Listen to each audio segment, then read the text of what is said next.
Well, we're here to look back on the year that was and all the different crazy things that happened during the year. And I didn't catch a lot of it. So, of course, we all know that there's an election.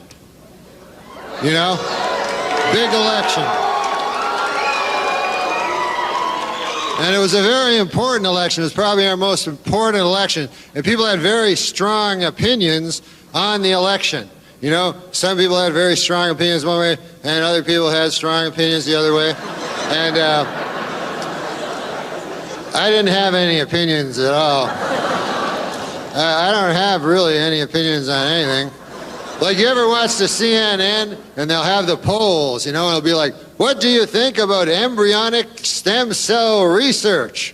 And then it'll be like, see, there you go. It'll be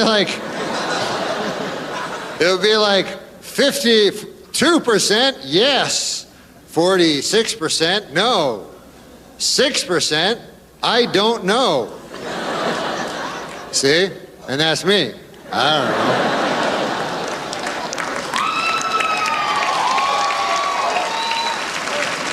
So I phone up the CNN, you know, and I go, hey, listen, is this the TV?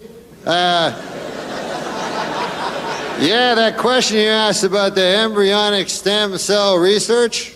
I don't know. But no, you know, I admire people who have strong opinions, you know, like Linda Ronstadt, she did that thing, you know, where she got up and sang and everything, and then she started talking. And then people were going, God damn, I thought she was supposed to sing. And she just kept talking, and finally they were like, come on, man, sing those only 2 songs we ever heard you sing. We're trying to... $45 ticket I'm holding here. And, you know, celebrities have, they can speak up, you know, they're smart, you know, some of them, most of them are dumb, but some of them... Because I meet celebrities. I'm a celebrity, and so I meet celebrities, and I know as soon as I shake their hand, I know, hey, there's a dumb guy. You know, because I'm a dumb guy myself, and I got that. You know how gay guys have the gaydar? I'm like that with dumb people. I'm like, hey, how's it going? Hey, I could have a conversation with you, man. So at the end of the election, you know, it was trouble for both candidates because they had the undecideds like me, didn't know. And so they were trying their hardest to get us to know, but, you know, we were all dumb. We didn't know. And then they decided to go with commercials where they just have some animals in them, you know? Like, I remember one, it was a bunch of wolves, you know, and then the narrator, he goes, hey, do you want a bunch of wolves to eat you? You're like, damn, no, that's the last thing I want. And then the other character, he came out with his own, because the wolf thing was working good, and so his was, he goes, would you rather be an ostrich or an eagle? And you're like, that's a tough one there. And the guy's like, you'd rather be an eagle, you retard? I would, yes, because then the wolf can't jump up as high enough to catch you. So you're like, all right. I'll tell you what I do like in the news, the big murder trials, you know, because I can follow that, you know. And now we have the greatest one that's coming up, you know, because it's the best when celebrities are up for murder, because then you know the guy, you know. And so, right? So they selected the jurors for the Robert Blake trial, so that will move on, and I'm happy about that, because I love Robert Blake. Ever since I was a kid, watched him. Beretta, my favorite show. God damn, that was a good show. I will say one thing about Robert Blake. The guy appears to have not the greatest alibi I've ever heard. Seems to be a relatively weak alibi to me. You know, and I'm no jurisprudence, you know, I don't know. But this is his alibi as far as I can figure it out. He goes, it couldn't have been me who shot my wife in the secluded area over by the side of the ditch. On account, I have an alibi. Oh, where were you? I had to go back to the restaurant. I forgot my gun.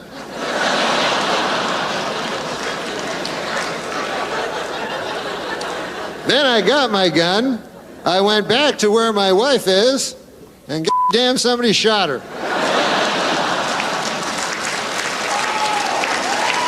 Now, so I don't know what alibis he discarded before he decided to go with that one, but see, this is the thing with celebrity trials, you know, is that it really gets the country all worked up. Because the last celebrity murder, of course, we had was the O.J. Simpson murder, and what happened there is O.J. Simpson was acquitted of murder, you know, and then all the black people thought that O.J. was innocent.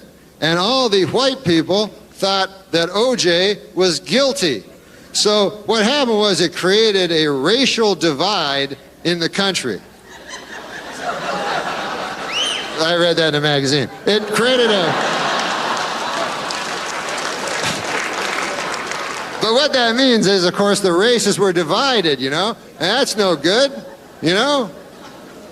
So I was figuring, maybe, what do you think of this? Maybe we let Robert Blake off and call it even. And then... I loved the Crocodile Hunter. That was one of my favorite shows, man. Guy, you know, because how can you not like watching a show where a guy's hunting a crocodile? You know, you can't get a more fun show than that, you know? And, but anyways, and then he died, and it was sad. And people were phoning me, and I was sad about it and everything, but some people phoning me were shocked. You know, they were like, man, did you hear who died? I'm like, who? The Crocodile Hunter. Seems impossible, but he died of all people. He was only 44 years old, which I think is a ripe old age for a crocodile hunter. You know what I mean? You think this guy didn't have a little hard time getting life insurance? You know what I mean? Guy's like, I'm looking at your occupation here. I don't know if this is a joke or whatever, but... says here you're a crocodile hunter. I'm trying to quit smoking, and a guy told me, he's just talking about hypnotic, it made me remember. He's like, you got to try hypnosis, man. He goes, I did that, and now I don't smoke no more, you know? Guy whisper in my ear, you know? And then that's it. I don't smoke. I don't want to smoke anymore. So I'm like, well, I don't know if I want to do that because... you know, because some people are susceptible to hypnosis and some people aren't. And I'd hope that I'm not. You know what I mean? That if a fucking guy whispered in my fucking ear, you know, because I've seen it on the TV. Guy whisper in the ear, lady's a fucking duck. So I don't want to be one of those people, you know. So, you know, smoking's bad for you, but on the other hand, I don't want to be going like, man, I quit smoking. It's the best thing in the world. Man, I don't smoke. I don't even want to smoke. The bad news is, turns out I have no free will. Just whatever a fucking guy whispers in my ear. If he tells me to blow a guy, I'll fucking blow a guy. I don't want to blow a guy, but the guy told me to. So that's it. I'm trying to catch up with the internet and all that shit. MySpace, yeah. MySpace. This is what a guy told me. He goes, MySpace is over. And I'm like, what the fuck is MySpace? That's how far behind I am.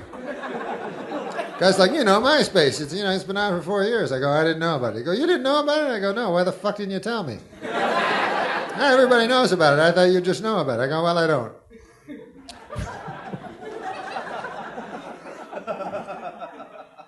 I can barely fucking get to my toaster to fucking work, you know? If it fucks up, I just eat bread. But I know, like, fucking all this technological shit has gotten so far past me, you know? I'll be taking a picture, you know, of my kid or something. I'll hear people go, hey, man, look over at that guy. Is it my imagination? He's taking a picture. Look what he's fucking using. A camera. Hey, buddy, you never heard of a phone? No, of course I've heard of a phone. I use it to talk to people. You don't email? I don't know. I talk on the phone.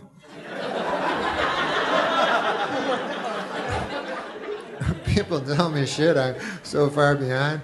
They go, you know what you gotta do, man? You gotta get the fucking iPod with the good resolution on account of then when you take your pictures on your phone and then translate them onto the television, you can immediately download them onto the www, then put them in your iPod and you'll get perfect resolution. And I'm like, do I have to take a course in this? Or because I wouldn't know what the fuck you're talking about. I just watch the TV on the TV. I know I'm way behind, but I'm old-fashioned that way. I thought the TV was to watch TV, but I'm completely wrong. The TV's for nothing. You may as well just throw it away. Lord. People always wonder what happens after you die. No one knows. You know, people pretend to know, but no one knows what happens after you die. But I know what happens to you right after you die. I know what happens directly after you die.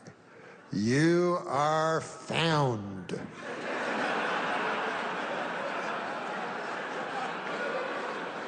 And this is where it gets tricky. And it's always by a loved one, you know? And you don't want your son walking in going, ah, what the fuck? The fuck is Dad? What cat? Huh? And that's how you'll be remembered forever, you know? Doesn't matter what else you accomplish in life. See, people are under the misapprehension that their life is like a motion picture that will be remembered as such, but it's not. It's just a photograph, you know, a still photograph. And that's unfortunately how it is. But, you know, like if you think your son will remember you as, I remember my dad took me to Disneyland in the blistering heat, and by God, he stood in line to get Mickey Mouse's autograph. It took him 2 hours. It was for me. He knew it wasn't the real Mickey Mouse. He had to have. He was an unemployed college kid. And yet he stayed for me. Ha, Dad. He had 2 jobs, you know, to put food on my plate and my brother's and my mom's. 2 jobs. And I remember one time, I'll never forget it, he came home late at night and I was in bed. I was pretending to be asleep, but I wasn't. And he came in and he was very quiet and he came up to me and he kissed me on that area between my forehead and the bridge of my nose. He kissed me right there, and he said quietly, so as not to wake me, I love you, son. And then he left. And the next day, I wanted to say something to him at breakfast table, but he was already out. He was driving hack. That was his second job. But my God, my dad... Anyways, they don't remember that at all. All they remember is, you know, because...